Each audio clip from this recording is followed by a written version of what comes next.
ಶ್ರೀರಾಮ ಸಮರ್ಥ. October 1. ಉತ್ಸವದಲ್ಲಿ ಭಗವಂತನ ಪ್ರೇಮವೇ ಮುಖ್ಯವಿರುತ್ತದೆ.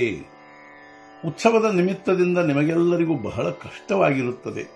ಮದುವೆಯಲ್ಲಿ ನಿಜವಾದ ವಿಧಾನಕ್ಕೆ ಅಂದರೆ ಅಂತರ್ಪಟ ಹಿಡಿದು ಸಪ್ತಪದಿ ಆಗುವವರೆಗೂ ಬಹಳ ಕಡಿಮೆ ಸಮಯ ಹಿಡಿಯುತ್ತದೆ.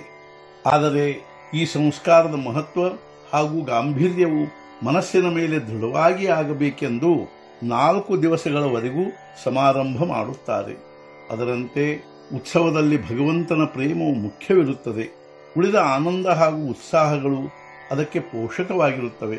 ನಮ್ಮ ಪ್ರತಿಯೊಂದು ಹಬ್ಬವೂ ನಮಗೆ ಭಗವಂತನ ನೆನಪು ಮಾಡಿಕೊಡಲು ಇರುತ್ತದೆ. ದೇವದೇವತೆಯರ ಉತ್ಸವದ ಉದ್ದೇಶವೂ ಕೂಡ ಭಗವಂತನ ಪ್ರೇಮವನ್ನು ಬೆಳೆಸುವುದಕ್ಕಾಗಿಯೇ ಇರುತ್ತದೆ. ದೀಪಾವಳಿಯಲ್ಲಿ ಪಟಾಕಿ ಹಾರಿಸುವುದು, ಸಿಹಿ ತಿನ್ನುವುದು, ಫರಾಳ ಮಾಡುವುದೆಲ್ಲ ಹಿಂದಿನ ದುಃಖವನ್ನು ಮರೆಯುವುದಕ್ಕಾಗಿಯೇ ಇರುತ್ತದೆ. ಉತ್ಸವವಾಗಲಿ, ಹಬ್ಬವಾಗಲಿ, ಧಾರ್ಮಿಕ ಕರ್ಮಗಳಾಗಲಿ, ತೀರ್ಥಕ್ಷೇತ್ರ, ಪೂಜಾಪಠಣ ಇವೆಲ್ಲದರ ಮುಖ್ಯ ಉದ್ದೇಶವು ಭಗವಂತನ ಪ್ರೇಮ ಸಂಪಾದಿಸುವುದಾಗಿರುತ್ತದೆ. ನಮ್ಮ ಕೈಯಿಂದ ಆಗುವ ಪ್ರತಿಯೊಂದು ಕರ್ಮವು ಭಗವಂತನ ಕೃಪೆಯಿಂದಲೇ ಆಗುತ್ತದೆಂಬ ಭಾವ ನಿರ್ಮಾಣವಾಗಬೇಕು. ಅಂದರೆ ಅಪೇಕ್ಷೆ ಉಪೇಕ್ಷೆಗಳು ಇಲ್ಲವಾಗಿ ಅವುಗಳ ಸ್ಥಾನದಲ್ಲಿ ಪ್ರೇಮ ನಿರ್ಮಾಣವಾಗುತ್ತದೆ. ಭಗವಂತನ ಪ್ರೇಮ ಬರಬೇಕಾದರೆ ಅವನ ವಿಷಯದಲ್ಲಿಯ ಭಯವು ಹೋಗಬೇಕು. ನಾವು ಭೂತ ಪಿಶಾಚಿಗಳ ಮೇಲೆ ವಿಶ್ವಾಸವಿಲ್ಲವೆಂದು ಅನ್ನುತ್ತೇವೆ.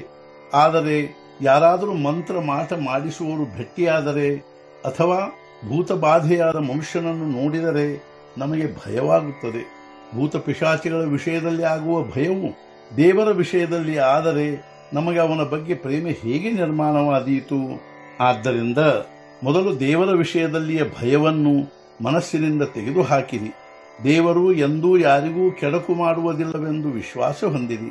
ಪರಮೇಶ್ವರನು ದಯೆ ಸಾಗರನಿರುತ್ತಾನೆ. ತನ್ನ ಮಗುವಿಗೆ ದುಃಖವಾಗಬೇಕೆಂದು ತಾಯಿಗೆ ಎಂದಾದರೂ ಅನಿಸುತ್ತದೆಯೇ? ನಾವು ಭಗವಂತನನ್ನು ಮನಃಪೂರ್ವಕ ಕರೆಯುವುದೇ ಇಲ್ಲ. ಅಂದರೆ ಭಗವಂತನ ನಾಮವನ್ನು ಮನಃಪೂರ್ವಕ ತೆಗೆದುಕೊಳ್ಳುವುದೇ ಇಲ್ಲ. ಇದೇ ನಾವು ಮಾಡುವ ತಪ್ಪಾಗಿರುತ್ತದೆ. ಆದ್ದರಿಂದ ನೀವು ಗೋಂದಾವಲಿಗೆ ಬಂದಾಗ ರಾಮನ ಹತ್ತಿರ ಹೋಗಿ ಒಂದೇ ಒಂದನ್ನು ಪ್ರಾರ್ಥಿಸಿರಿ. ರಾಮ, ನನಗೆ ನಿನ್ನ ಪ್ರೇಮವನ್ನು ಕೊಡು. ನೀವು ಬೇಡಿದ್ದನ್ನು ಅವನು ನಿಶ್ಚಿತವಾಗಿ ಕೊಡುತ್ತಾನೆ ಎಂಬ ವಿಶ್ವಾಸವಿಡಿರಿ. ಅವನು ಅದಕ್ಕಾಗಿಯೇ ಇಲ್ಲಿ ನಿಂತಿರುತ್ತಾನೆ. ರಾಮನ ಭಕ್ತಿ ಮಾಡುವುದರಿಂದ ನಮ್ಮ ಸಂಸಾರವು ನಮ್ಮ ಕಲ್ಪನೆಯನ್ನು ಮೀರಿ ಸುಖಮಯವಾಗುತ್ತದೆ. ಯಾವುದೇ ಪರಿಸ್ಥಿತಿಯಲ್ಲಿ ನಾಮವನ್ನು ಬಿಡಬೇಡಿರಿ. ಭಗವಂತನ ನಾಮದಿಂದಲೇ ಅವನ ಸಹವಾಸ ಉಂಟಾಗುತ್ತದೆ ಹಾಗೂ ಅವನ ಪ್ರೇಮ ನಿರ್ಮಾಣವಾಗುತ್ತದೆ. ನಾಮವು ಭಗವಂತನಿಗೆ ಅತ್ಯಂತ ಸಮೀಪದ್ದಾಗಿರುತ್ತದೆ. ನೀವು ಈ ನಾಮದ ಸಂಗತಿಯನ್ನು ಹಿಡಿಯಿರಿ. ಅದರ ನಿರಂತರ ಸಹವಾಸ ಮಾಡಿರಿ. ಅದನ್ನು ಪ್ರಾಣಕ್ಕಿಂತಲೂ ಹೆಚ್ಚಿಗೆ ಜಪಿಸಿರಿ. ಅಂದರೆ ಇದೇ ನಾಮವು ನಿಮ್ಮನ್ನು ಭಗವಂತನವರಿಗೂ ಮುಟ್ಟಿಸದೆ ಇರುವುದಿಲ್ಲ. ಎಲ್ಲಿ ರಾಮನೋ ಅಲ್ಲಿ ನಾಮವು, ಎಲ್ಲಿ ನಾಮೋ ಅಲ್ಲಿ ರಾಮನು. ನಿಜವಾಗಿಯೂ ನೀವು ನಾಮದಲ್ಲಿ ತನ್ಮಯರಾಗಿ ನಿಮ್ಮನ್ನು ನೀವು ಮರೆತು ಬಿಡಿರಿ. ಅಂದರೆ ರಾಮನು ನಿಮ್ಮ ಮುಂದೆಯೇ ನಿಂತಿರುತ್ತಾನೆ. ಇಂದಿನ ಮುಖ್ಯ ವಿಚಾರ, ದೃಶ್ಯದಲ್ಲಿರುವ ಭಗವಂತನ ಚಿಹ್ನವೆಂದರೆ ನಾಮವಾಗಿರುತ್ತದೆ. ನಾಮದಲ್ಲಿ ವಿಶ್ವಾಸ ಉಂಟಾಗುವುದು ಮಹಾಭಾಗ್ಯದ ಲಕ್ಷಣವಾಗಿರುತ್ತದೆ. ಸದ್ಗುರುನಾಥ ಮಹಾರಾಜ್ ಕಿ ಜೈ. ಜೈ ಜೈ ರಘುವೀರ ಸಮರ್ಥ.